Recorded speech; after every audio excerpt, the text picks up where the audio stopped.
How often did you talk to Michael? We spoke to him not that much during rehearsal, but we last saw him May 14th. Do you know how long he'd been given propofol? Well, see, with This Is It, there was a lot of footage that was taken out that no one saw, and because that was the edit before the edit. And it's just that so much went on. So much went on. And is that footage damaging? I mean, do you see a guy, in a bit of a daze, a bit of a zombie? I mean, what is the stuff we didn't see?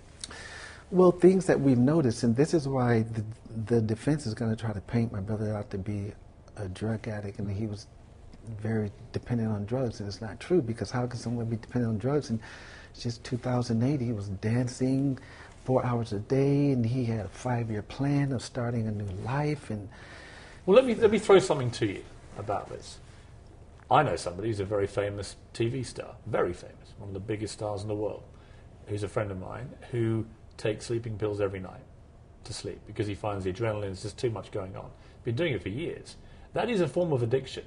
I was on Ambien after breaking some ribs for 3.5 weeks once. When I tried to stop, it was like having a form of cold turkey for 2 or 3 weeks. These are strong drugs. Propofol is significantly stronger than anything that this friend of mine takes or that I was taking that time. So if Michael was getting this stuff over a regular period of time, he could still be performing perfectly well. But as you say, underneath it, the damage would be pretty intensive, I would say. But that's the question. Michael has always had an anesthesiologist around him when he was taking things. Someone who knew. Whether I knew whether someone who knew about the process Yes. of knocking somebody out for the purposes of sleep.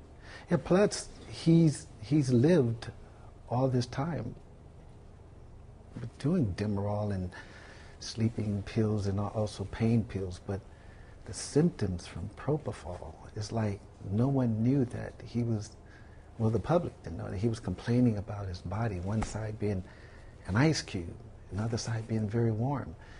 Do you know how long he'd been taking it? Is there any evidence that you've seen? I really don't know, but what is the family's belief? What is the theory that you think about that? Our belief is that we knew he was doing prescription drugs to sleep and pain, and we didn't know about propofol.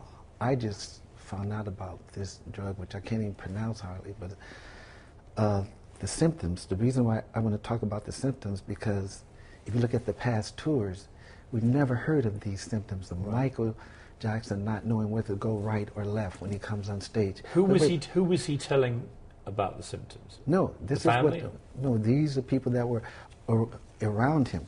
Him not being able to lift himself out of what 5-pound prop or something.